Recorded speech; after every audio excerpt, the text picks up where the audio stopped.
Bonjour, je m'appelle Samuel Brulé, j'ai 23 ans et je suis élève ingénieur à IMT Minalbi en filière alternant. Je suis actuellement en option procédés et processus pour l'industrie pharmaceutique, agroalimentaire et cosmétique.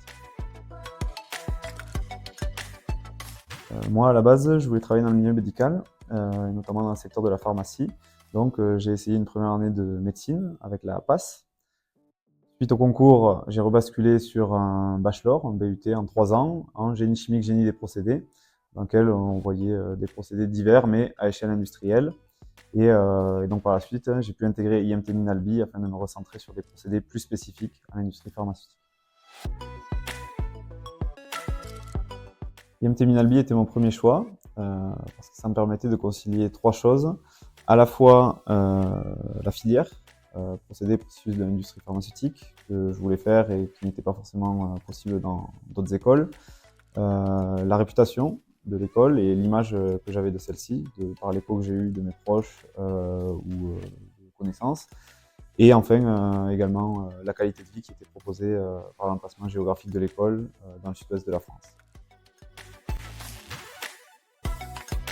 J'ai l'impression d'avoir un regard beaucoup plus concret de par les expériences qu'on vit en entreprise sur les cours qui sont plus théoriques à l'école. Et ça nous prépare également beaucoup mieux à l'univers professionnel.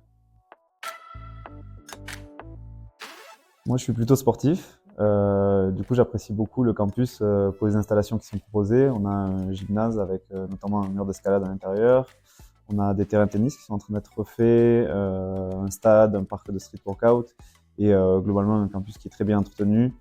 On a également des installations favorables à la vie étudiante, comme la maison des élèves ou la résidence Jarlard.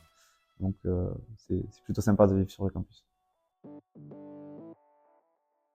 Pour moi, l'ingénieur de demain, c'est quelqu'un qui doit être impérativement adaptable parce que les technologies vont très vite et donc il faut suivre le rythme si on veut rester performant, tout en étant conscient du monde qui nous entoure et de la responsabilité que nous aurons au sein des entreprises, à la fois sur les plans environnementaux, économiques et sociétaux.